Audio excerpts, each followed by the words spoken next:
अगर आप चाहते हैं ज्योतिका म्यूजिक का ऑडियो व वीडियो सबसे पहले आप तक पहुंचे, तो लाल बटन को दबाकर चैनल को सब्सक्राइब जरूर करें और बेल आइकन दबाना ना भूलें। Jyotika music present.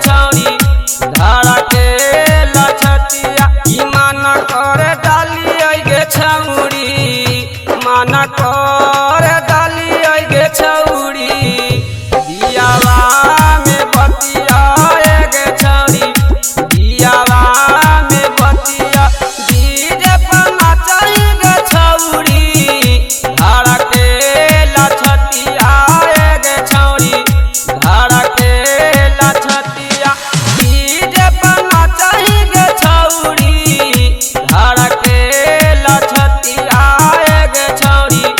धारा के लछतिया की माना कर डाली गे छौरी माना कर डाली गे छौरी दियावा में बतिया गे छौरी दियावा में बतिया। Jyotika music present. दियावा में बतिया डीजे मनीष रक्सौल।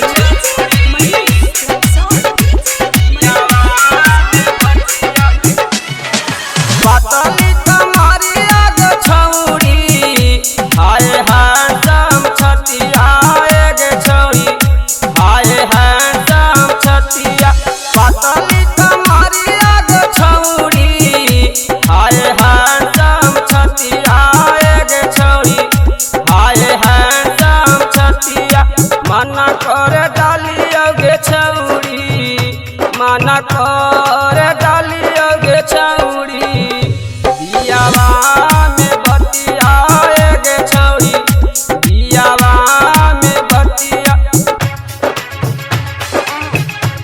दियावा में बतिया। DJ Manish Raxaul.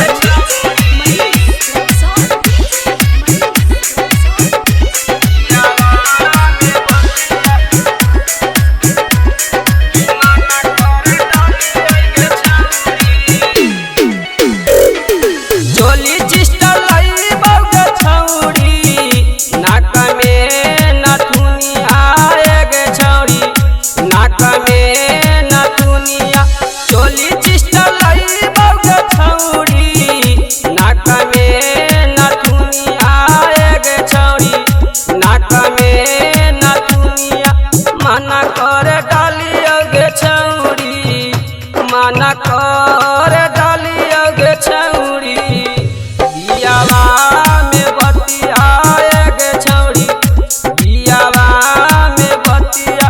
Jyotika music present. दियावा में बतिया DJ Manish Raxaul.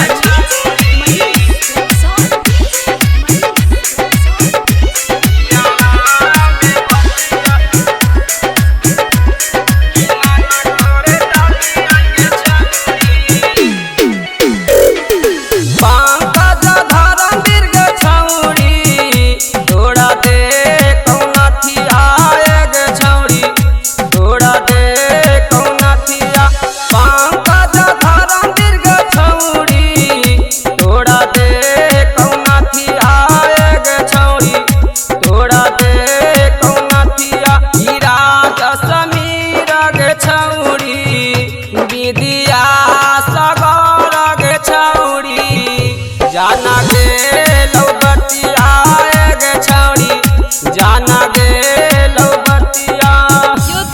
Music present.